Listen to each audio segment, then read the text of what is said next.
ನಮಸ್ಕಾರ friends, cheese bread omelette sandwich ಹೇಗೆ ಮಾಡುವುದಂತ ನೋಡೋಣ ಬನ್ನಿ.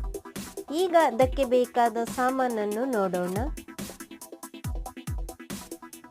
4 ಬ್ರೆಡ್, 4 ಮೊಟ್ಟೆ, ರೌಂಡ್ ಕಟ್ ಮಾಡಿದ ಈರುಳ್ಳಿ, ರೌಂಡ್ ಕಟ್ ಮಾಡಿದ ಟೊಮೆಟೊ, ರೌಂಡ್ ಕಟ್ ಮಾಡಿದ ಕ್ಯಾರೆಟ್, ಸಣ್ಣಗೆ ಹೆಚ್ಚಿರುವ ಈರುಳ್ಳಿ, ಸಣ್ಣಗೆ ಹೆಚ್ಚಿರುವ ಕಾಯಿ ಮೆಣಸು, ಸಣ್ಣಗೆ ಹೆಚ್ಚಿರುವ ಕೊತ್ತಂಬರಿ ಸೊಪ್ಪು, ಮೊಜರೆಲ್ಲಾ ಚೀಸ್, ಮೆಣಸಿನ ಹುಡಿ. ಈಗ 4 ಮೊಟ್ಟೆಯನ್ನು ಒಂದು ಪಾತ್ರೆಗೆ ಹಾಕೋಣ. ನಿಮಗೆ 4 ಮೊಟ್ಟೆ ಬೇಕಿದ್ರೂ ಮಾಡ್ಬೋದು, ಅಲ್ಲ ಜಾಸ್ತಿ ಬೇಕಿದ್ರೂ ಮಾಡ್ಬೋದು. ಈಗ ಉಪ್ಪು ಹಾಕ್ತಾ ಇದ್ದೇನೆ, ಮೆಣಸಿನ ಹುಡಿ, ಸಣ್ಣಗೆ ಹೆಚ್ಚಿರುವ ಈರುಳ್ಳಿ, ಕಾಯಿ ಮೆಣಸು, ಇದನ್ನೆಲ್ಲ ಚೆನ್ನಾಗಿ ಬೀಟ್ ಮಾಡೋಣ. 4 ಮೊಟ್ಟೆ ಹಾಕಿದ್ರೆ 2 ಸ್ಯಾಂಡ್ವಿಚ್ಗೆ ಆಗ್ತದೆ. ಇದನ್ನೆಲ್ಲ ಚೆನ್ನಾಗಿ ಬೀಟ್ ಮಾಡಿದ ನಂತರ ಅದಕ್ಕೆ ಹಾಕೋಣ ಕೊತ್ತಂಬರಿ ಸೊಪ್ಪು. ಚೆನ್ನಾಗಿ ಬೀಟ್ ಮಾಡಬೇಕು, ಇಲ್ಲದಿದ್ದರೆ ಉಪ್ಪು ಕರಗುವುದಿಲ್ಲ, ಹಂಗೆ ಇರುತ್ತೆ. ಈಗ ಒಂದು ಕಾವಲಿಡೋಣ, ಅದಕ್ಕೆ ಸ್ವಲ್ಪ ಎಣ್ಣೆ ಹಾಕೋಣ. ಈರುಳ್ಳಿಯನ್ನು ಕಟ್ ಮಾಡಿ ಅದರಿಂದ ಉಜ್ತಾ ಇದ್ದೇನೆ. ಇದು ಕಬ್ಬಿಣದ ಕಾವಲಿ, ನೀವು ಬೇಕಿದ್ರೆ ನಾನ್ ಸ್ಟಿಕ್ ಕೂಡ ಯೂಸ್ ಮಾಡ್ಬೋದು. ಈಗ ಆಮ್ಲೆಟ್ ಹಾಕೋಣ. ಸೌಟಿನಿಂದ ಹಾಕ್ತಾ ಇದ್ದೇನೆ, 1 ಸೌಟ್ ಹಾಕಿದ್ರೆ ಸಾಕು. ಈಗ ಅದಕ್ಕೆ ಬ್ರೆಡ್ ಅನ್ನು ಇಡೋಣ. ಬ್ರೆಡ್ ಅನ್ನು ಇಟ್ಟು ಅದನ್ನು ಚೆನ್ನಾಗಿ ಪ್ರೆಸ್ ಮಾಡಬೇಕು. ಈಗ ಅದಕ್ಕೆ ಮೊಜರೆಲ್ಲಾ ಚೀಸನ್ನು ಇಡ್ತಾ ಇದ್ದೇನೆ. ಚೀಸ್ ಹಾಕುವುದರಿಂದ ಸೂಪರ್ ಫ್ಲೇವರ್ ಬರುತ್ತೆ.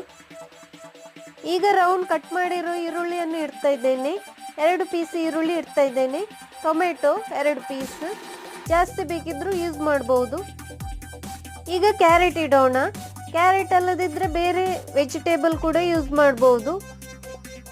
ಸೌತೆಕಾಯಿ, ಕ್ಯಾಬೇಜ್, ಹಿಂಗೆ ಬೇರೆ ಬೇರೆ ವೆಜಿಟೇಬಲ್ ಯೂಸ್ ಮಾಡ್ಬೋದು. ಈಗ ಅದರ ಮೇಲೆ ಪುನಃ ಕಲಸಿಟ್ಟ ಮೊಟ್ಟೆಯನ್ನು ಹಾಕ್ತಾ ಇದ್ದೇನೆ. ಸ್ಲೋ ಫ್ಲೇಮಲ್ಲಿಟ್ಟು ಕಾಯಿಸಬೇಕು. ಒಂದು ಸೈಡ್ ಫ್ರೈ ಆಗಿದೆ. ಈಗ ಮಗುಚಿ ಹಾಕೋಣ. ಮಗುಚಿ ಹಾಕುವಾಗ ಜಾಗ್ರತೆಯಿಂದ ಮಗುಚಿ ಹಾಕಬೇಕು. ಈಗ ಇನ್ನೊಂದು ಸೈಡ್ ಕೂಡ ಫ್ರೈ ಮಾಡೋಣ. ಇನ್ನೊಂದು ಸೈಡಿಗೆ ಕೂಡ ಸ್ವಲ್ಪ ಎಣ್ಣೆ ಹಾಕಿಬಿಟ್ಟು ಫ್ರೈ ಮಾಡಬೇಕು. ಈಗ 2 ಸೈಡು ಕೂಡ ಫ್ರೈ ಆಗಿದೆ. ಇದನ್ನು ಪ್ಲೇಟಿಗೆ ಹಾಕೋಣ. ಈಗ ಇನ್ನೊಂದು ಸ್ಯಾಂಡ್ವಿಚ್ ಅನ್ನು ಮಾಡೋಣ. ಖಾರ ಜಾಸ್ತಿ ತಿನ್ನೋದವರು ಮೆಣಸಿನ ಹುಡಿ ಯೂಸ್ ಮಾಡಬೇಡಿ, ಕಾಯಿ ಮೆಣಸು ಕೂಡ ಯೂಸ್ ಮಾಡಲಿಕ್ಕೆ ಹೋಗಬೇಡಿ. ಮಕ್ಕಳಿಗೆ ಇದು ತುಂಬ ಇಷ್ಟ ಆಗುತ್ತೆ. ಇದು ಎಲ್ಲರಿಗೂ ಇಷ್ಟ ಆಗುತ್ತೆ. ಇದು ಪಿಜ್ಜಾ ಚೀಸ್, ಇದು ಬೇಗ ಮೆಲ್ಟ್ ಆಗ್ತದೆ, ಅದಕ್ಕಾಗಿ ಇದನ್ನು ಯೂಸ್ ಮಾಡ್ತಾ ಇದ್ದೇನೆ. ಫ್ರೆಂಡ್ಸ್, ಇದನ್ನು ಹೈ ಫ್ಲೇಮಲ್ಲಿಟ್ಟು ಫ್ರೈ ಮಾಡಲಿಕ್ಕೆ ಹೋಗಬೇಡಿ. ಇದು ಫ್ರೈ ಆಗಿದೆ. ಇನ್ನು ಇದನ್ನು ಪ್ಲೇಟಿಗೆ ಹಾಕೋಣ. ಚೀಸ್ ಬ್ರೆಡ್ ಸ್ಯಾಂಡ್ವಿಚ್ ಈಗ ರೆಡಿಯಾಗಿದೆ. ಹೇಗುಂಟಂತ ಕಮೆಂಟ್ ಮಾಡಿ ತಿಳಿಸಿ. ನನ್ನ ಚಾನಲನ್ನು ಸಬ್ಸ್ಕ್ರೈಬ್ ಮಾಡಲು ಮರೆಯದಿರಿ. Thank you.